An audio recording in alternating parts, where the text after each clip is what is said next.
गोविंद गोपाला। भजो गिरिधर गोविंद गोपाला। भजो मुरली मनोहर नंद लाला। भजो मुरली मनोहर नंद लाला। भजो गिरिधर गोविंद गोपाला। भजो गिरिधर गोविंद गोपाला। भजो मुरली मनोहर नंद लाला। भजो मुरली मनोहर नंद लाला। भजो गिरिधर गोविंद गोपाला। भजो गिरिधर गोविंद गोपाला। भजो मुरली मनोहर नंद लाला। भजो मुरली मनोहर नंद लाला। भजो गिरिधर गोविंद गोपाला। भजो गिरिधर गोविंद गोपाला। बोलिए वृंदावन बिहारी लाल की जय। जय जय श्री राधे। जय जय श्री राधे। सभी भक्तों को आज हनुमान जयंती की बहुत बहुत शुभकामनाएं। सब सोचें और प्रयत्न करें हनुमान जी जैसी भक्ति प्रभु राम की आप और हम लोग क्यों नहीं कर पाते। अगर हनुमान जयंती मनाने का मन में भाव होता है तो हनुमान जी के पद चिन्हों पर चलकर भगवान राम का उनसे भक्ति सीखो। कल आप लोगों ने सुना कि तुलसीदास जी से किसी ने पूछा कि मनुष्य के जीवन में पाप को मिटाने के लिए सत्कर्म का प्रहार किया जाता है, यानी सत्कर्म करो तो पाप समाप्त हो जाते हैं, आप सब जानते हैं। किंतु फिर भी ये रक्त बीज की तरह बढ़ता जाता है। कल सबसे निवेदन किया गया, कोई भक्त बता सकता है क्या कारण है, इसके विनाश का उपाय क्या है। सत्कर्मों का भी रक्त बीज बढ़ता जाता है, सबने सुना था और कई बार आपके साथ इसके ऊपर चर्चा चली, इसलिए द्वारा पूछना चाह रहा हूँ। अगर नहीं समझ में आया तो द्वारा समझ लीजिएगा। आप और हम लोगों के अंदर ये प्रशंसा सुनने की आग क्यों है, सत्कर्म करके बखान करने की आदत क्यों है। यही तो रक्त बीज है। हमने दान किया, लोग उसकी तारीफ करें। हमने सत्कर्म किया, लोग उसे अच्छा समझें नहीं, हमारी तारीफ बखान करें। यही तो रक्त बीज है। ध्यान से सुनिएगा। मुझे पता था कि इसका उत्तर इतनी सरलता से समझ में नहीं आ सकता, क्योंकि ये एक ऐसा रोग है जो हर व्यक्ति के अंदर अपनी तारीफ कराने का, सत्कर्मों की भी तारीफ कराना रक्त बीज के समान है। तो तुलसीदास जी ने इससे पूछा, इसके विनाश का उपाय क्या?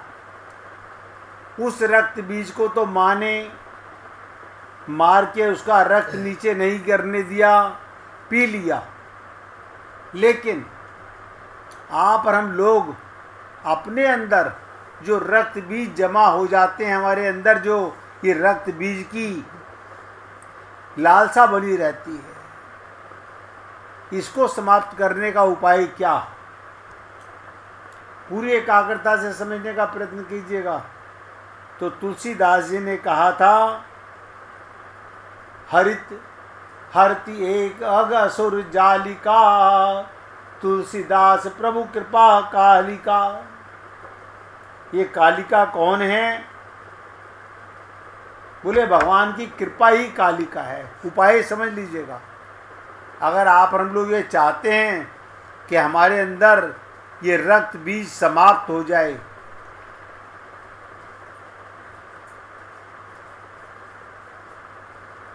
ये सूत्र है, इसका सीधा अर्थ ये, सत्कर्म करते हुए, पूरी ताकत से समझिएगा, सत्कर्म करते हुए मैं करने वाला हूँ ये वृत्ति ना आने पावे। आप और हम लोग, अरे मैं कर रहा हूँ, तभी तो मेरे मन में विचार आ रहा है मैं कर रहा हूँ। आपको पता ही नहीं है, आप कुछ नहीं करते, भगवान आपको केवल निमित्त बनाते हैं। यह आपका भ्रम है कि आप करता हैं, और ये भ्रम आज से नहीं है, अनंत जन्मों से चला आ रहा है। मैं करने वाला हूं, ये विचार भी मन में आना पाप है। कर्तापन की वृत्ति आने पर रक्त बीज बढ़ेगा। अगर आप अपने को कर्ता मानोगे तो रक्त बीज, राक्षस की भाव, प्रशंसा का भाव बढ़ेगा। सत्कर्म करते हुए भी अगर ये विचार बनी रहेगी तो भगवान ने ही कृपा करके, तुलसीदास जी कहते कार्य कराया, तब तो रक्त बीज उत्पन्न नहीं होगा, अन्यथा ये बढ़ता ही जाएगा और कभी इसका विनाश नहीं होगा। क्या मन में भावना चाहिए?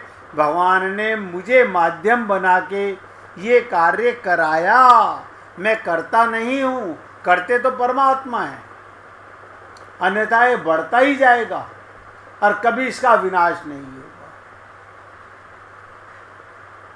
अगर आप और हम लोग अहम के विनाश की जो प्रक्रिया है, अभिमान का, अहम का विनाश सब चाहते हैं, हमारे अंदर से अहम मर जाए, अभिमान मर जाए, अहंकार मर जाए।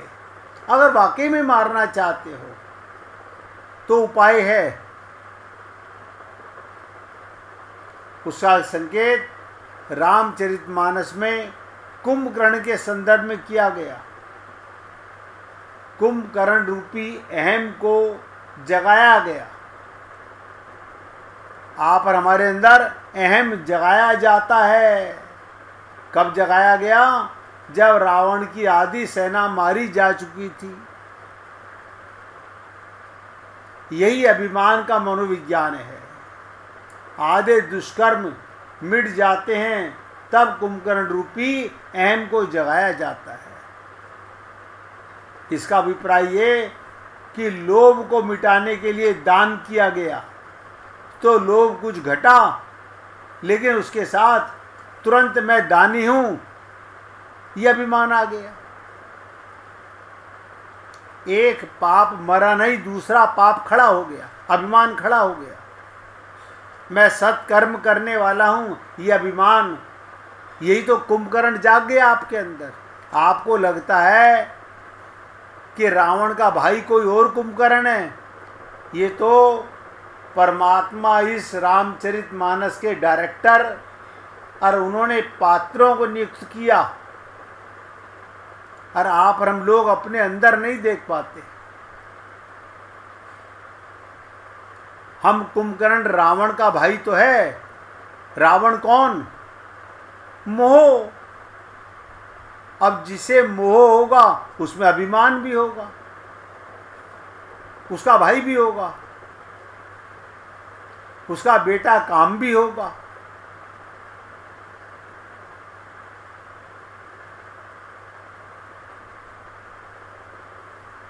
तो जब रावण की आधी सेना मरी गई, तब अभिमान का विज्ञान आधे दुष्ट कर्म मिट जाते हैं, तब कुंभकर्ण रूपी अहम को जगाया जाता है। इसका अभिप्राय लोभ को मिटाने के लिए दान। लोभ कुछ घटा? हाँ, लोभ तो घटा दान करने से, लेकिन ये अभिमान मैं दानी हूं ये बन गया। एक पागल मरा नहीं, एक रक्त बीज मरा नहीं, दूसरा रक्त बीज पैदा हो गया। यही अभिमान का कुंभकर्ण जाग उठा, और आपको और हम लोगों को पता नहीं चलता। हमारे अंदर भी यही तो कुंभकर्ण है, यही कुंभकर्ण है। आप लोगों को नजर नहीं आएगा अपने अंदर कुंभकर्ण, नहीं नजर आएगा।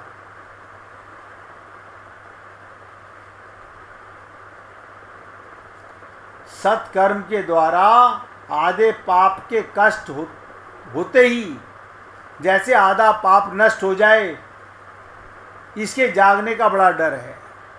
एक पाप गया नहीं। आप कहोगे सत्कर्म भी पाप है। हाँ, बिल्कुल पाप है, क्योंकि आप उसके कर्ता हो गए, दानी हो गए। ये भी अभिमान है। मैंने ये धर्मशाला बनवाई, मैंने ये मंदिर बनवाया, मैंने ये काम किया। ये अभिमान नहीं है? आप हम लोग नहीं समझ पा रहे। रावण ने तुरंत अभिमान को जगाया, और जागा तो उसने रावण से पूछा, तुम्हारा मुंह क्यों सूखा हुआ है? रावण ने उसे सारा समाचार सुनाया कि जगदम्बा हरि आन अब मठ चाहत कल्याण। अरे दुष्ट, सीता जी का हरण, भक्ति का हरण करके तू ले आया, अब कल्याण चाहता है। बड़ी कठोर भाषा है, पूरी ताकत लगा के समझिएगा। कल भी निवेदन किया था, आज दोबारा बता रहा हूं। विभीषण तो बेचारे पैर पकड़ ही कर मनाते रहे, तो भी उन्हें लात खाना पड़ा। ध्यान दीजिएगा, वो तो पैर पकड़ रहे थे रावण के, लेकिन कुंभकर्ण तो रावण को ही दुष्ट कह रहा है। पर बड़ी विचित्र बात ये कि कुंभकर्ण के इस कठोर शब्द को सुनकर रावण को जरा भी गुस्सा नहीं आया। क्यों? रावण इस मनोविज्ञान को खूब जानता है कि विभीषण चाहे कितना भी पैर पकड़े, चाहे कितनी भी विनम्र भाषा बोले, मीठा बोले, अंत में ये राम का ही पक्षपाती है। और कुंभकर्ण चाहे कितना ही कठोर शब्द बोले, चाहे राम की प्रशंसा भी क्यों ना करे, पर अंत में लड़ेगा मेरी ओर से ही। आप लोग देख लीजिए, आपके परिवार में कोई व्यक्ति आपको समझाने वाला आपको समझाए, लेकिन आपको पूरा विश्वास है बेटा तो मेरा ही है, काम तो मेरा ही करेगा, गुस्सा कर रहा है कोई बात नहीं, बाप मेरा है, पति मेरा है, साथ तो मेरा ही देगा। यही तो अभिमान है, मेरेपन का अभिमान। परमात्मा के साथ मेरापन नहीं, ये शरीर के रिश्तेदार नातेदारों के साथ अपनेपन का आप और हम लोग अभिमान करते हैं।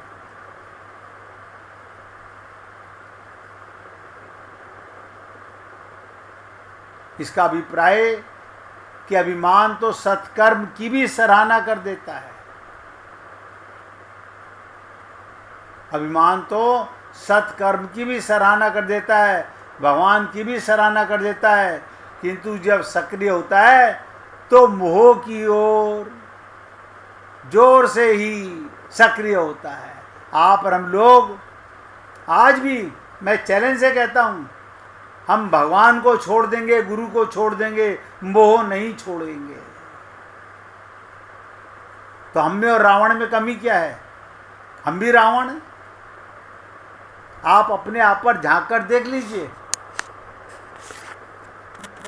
आज ये नहीं कि मैंने कहा है तो आप हमारी परीक्षा ले लीजिए, ऐसा नहीं। सोच के देखिए, विचारों में आप मोह के लिए सब कुछ त्याग देते हो।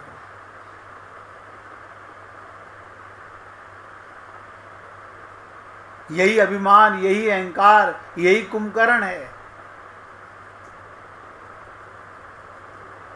अभिमान की विशेषता यही है, इसलिए रावण कुंभकर्ण के कठोर शब्द को सुनकर भी प्रसन्न है। बड़ी प्रतीकात्मक भाषा में तुलसीदास जी ने लिखा, जब रावण ने कुंभकर्ण का उपदेश सुना तो तुरंत, देखो अभिमानी को क्या चाहिए, रावण मागेउ कोटि घट मद अरु महिष अनेक। रावण ने धीरे से कहा, शराब के घड़े ले आओ, भैंसे ले आओ। इसका अभिप्राय, अभिमान चाहे कितनी ऊंची बातें करे, पर ये खाता पीता है भैंसा और शराब, अर्थात तमोगुणी वस्तुएं, तो यही उसका प्रिय भोजन है। इसी से उसे शक्ति मिलती है। आप देख लीजिए, आपका अभिमान मोह की तरफ जाएगा, वरना अभिमान आएगा ही नहीं। अब अभिमान को समझो। महिष खाई करी मदिरा पाना, गर्जा बजरा घात समाना। अब जैसे ही उसने भैंसे खाए, मांस खाया, मदिरा पी, गरजने लगा। रावण ने पूछा, इतनी सेना आपके साथ कितनी सेना कर दें? देखो अभिमानी क्या कहता है। कुंभकर्ण हंसने लगा, बोला ये सेना वेना लेकर तुम जाया करो, हम तो अकेले ही लड़ते हैं। अभिमान की सबसे बड़ी पहचान। आप और हम लोग अपने जीवन में भी यही दिखाई देता है। अन्य दुर्गुण तो सेना लेकर आते हैं, लेकिन अभिमान कहता है हम अकेले काफी हैं, अकेले ही सबको समाप्त कर देंगे। यहां भी यही हुआ। मैंने कल आपको बताया था, बंदरों ने जब देखा अकेले चल आ रहा है कुंभकर्ण पहाड़ की तरह, तो सोचा अब भगवान से पूछने की क्या आवश्यकता, इस अकेले को मारने के लिए हम लोग ही काफी हैं।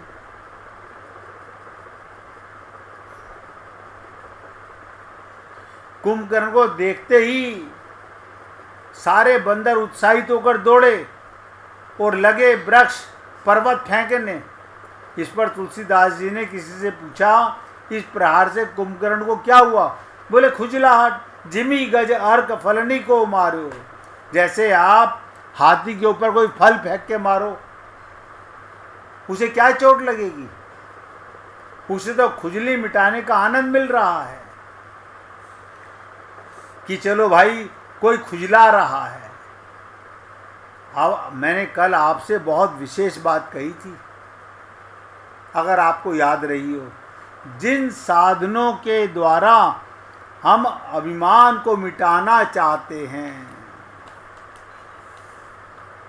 उनसे तो अभिमान की खुजली मिटती है, उससे उसका कुछ खास नहीं बिगड़ता। इसके बाद वर्णन आता है, बंदरों को उठा उठाकर खाने लगा। समस्त बंदर ही साधन के रूप में सत्कर्म एवं सद्गुण हैं। कुंभकर्ण के अभिमान के मुंह में सारे सत्कर्म समा जाते हैं। क्या हो गया? इतने सत्कर्म करने के बाद भी अभिमान पर विजय प्राप्त नहीं कर पा रहे। आप और हम लोग सोच के देखें, हम कितना सत्कर्म करते हैं, अभिमान पर विजय नहीं प्राप्त कर सकते। कुंभकर्ण खाता चला जा रहा है, अंत में संकेत यही, सब हार जाते हैं। सुग्रीव को तो कुंभकर्ण ने बगल में दबा लिया, वो किसी तरह छूटकर भागे। भगवान की शरण में आकर बोले महाराज बड़ी भूल हो गई, देखो अभी तो सत्कर्मों का अभिमान था, अभी कह रहा बड़ी भूल हो गई, आपको बिना बताए हम लड़ने चले गए और वो खाए जा रहा है। भगवान बोले अच्छा चलो। बंदर बोले महाराज हम लोग तो जाकर भोग चुके। प्रभु बोले ठीक है आगे नहीं तो पीछे चलो। राम सेन निज पाछे घाली, चले सकोप महाबलशाली। अगर अभिमान को मारना चाहते हो तो सत्कर्म पीछे होने चाहिए, आगे परमात्मा होने चाहिए। मैं आपसे रोज निवेदन करता हूँ एकाग्रचित्त होकर के सुनो।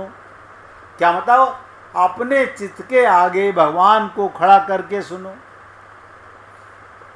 एकाग्रचित्त, एक प्रभु को आगे ला करके।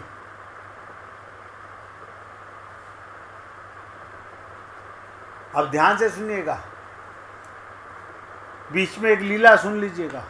हमने सुना एक गुरुकुल में एक युवक उत्तीर्ण हुआ, शिष्य, हर स्कूल में बच्चे पास होते हैं। गुरु उससे बहुत प्रसन्न हुआ। गुरु ने कहा तू मांग ले। गुरु ने कहा तू मांग ले।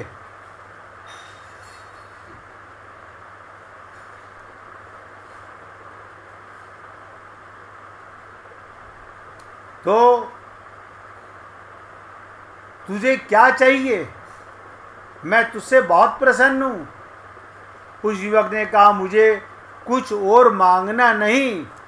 जब घर से आया था तो मेरे पिता बड़े कर्जदार थे, गरीब थे। मैं तो यहाँ वर्षा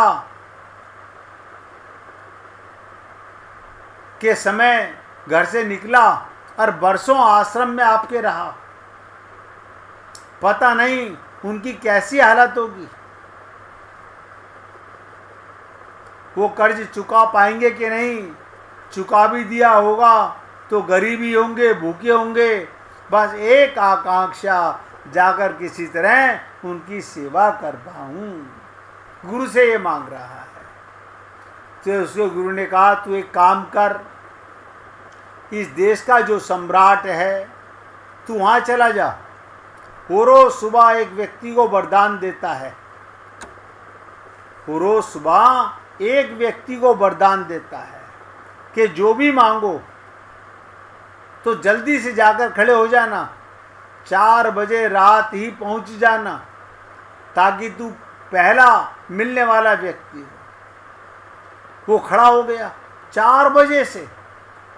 5 बजे सम्राट अपने बगीचे में घूमने निकला।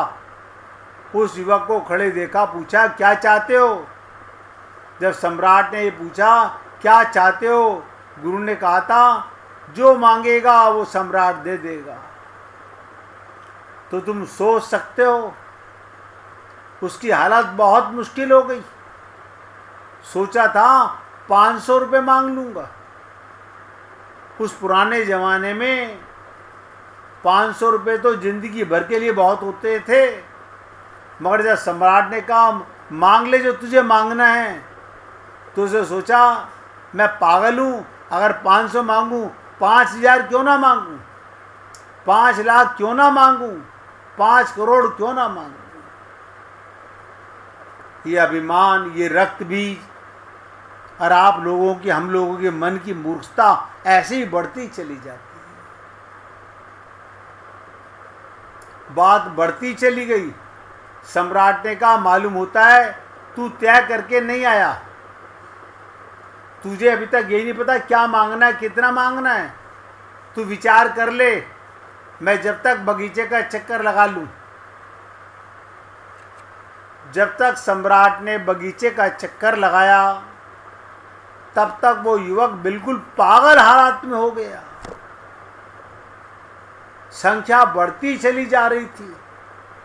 जब देने को ही राजी है कोई, तो फिर कम क्यों मांगे? जितनी उसे संख्या उसे आती थी असंख्य मांगने की, वहां पहुंच गया, आखिरी संख्या पर पहुंच गया। और सर पीट लिया उसने कि गुरु सदा कहते थे गणित पर ध्यान दो, मैथमेटिक्स पे ध्यान दो। मैंने ज़्यादा ध्यान नहीं दिया, आज काम आ जाता। ये संख्या इससे ज़्यादा मुझे आती नहीं, अब अटक गया। तब तक सम्राट आ गया। उसने पूछा, तू बड़ा बेचैन परेशान मालूम होता है, बात क्या है? तू मांग ही ले, तुझे जो मांगना है। तो उसने कहा कि संकोच लगता है। सम्राट ने कहा, संकोच का सवाल ही नहीं, तू बोल।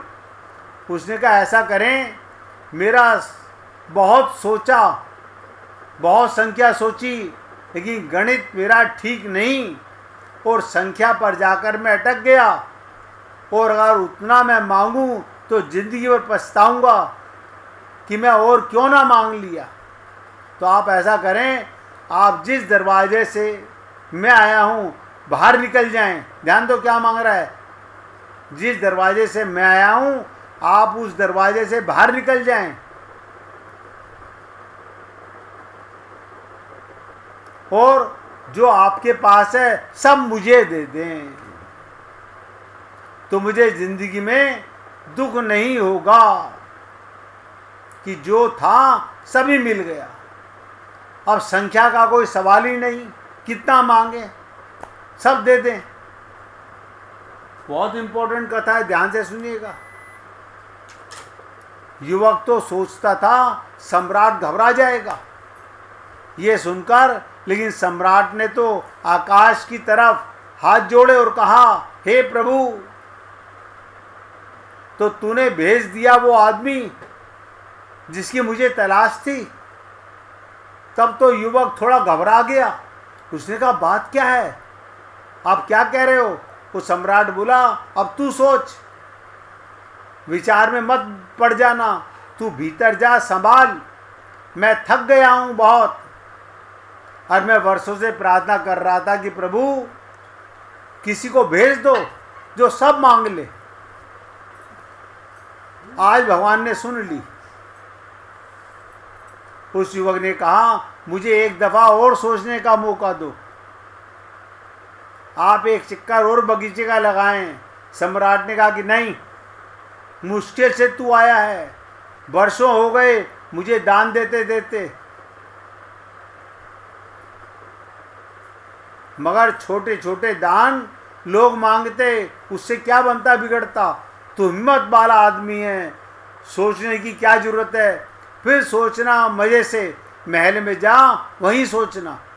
जैसे हम सोचते रहे जिंदगी भर, तू भी सोचना, जल्दी क्या है, अभी तो तू जवान है। उस युवक ने कहा कि नहीं, एक मौका तो मुझे देना ही पड़ेगा। सम्राट चक्कर लगाकर आया और उसने सोचा था वही हुआ, युवक भाग गया। द्वारपाल तो को कह गया, मेरी तरफ से क्षमा मांग लेना, क्योंकि जब सम्राट इतने सब होने से तृप्त नहीं हुआ, हम इस झंझट में क्यों पड़े, इसकी जिंदगी खराब हुई, मेरी भी खराब करूं। धन कितना ही हो, तुम निर्धन बने ही रहते हो, तो धन में परम धन की तलाश चल रही है, परमात्मा की तलाश चल रही है। आदमी सभी दिशाओं में उसी को खोज रहा है। हे पुण्य आत्मा, आप सोचो, आप हम लोग क्या चाहते हैं, क्या क्या पाना चाहते हो? अगर कोई व्यक्ति भगवान से और गुरु के सामने ये संसार मांगने की बातें करता है, तो गुरु तो माथा पीट लेता है, अब भगवान कहता है इससे बड़ा मूर्ख कोई नहीं आया।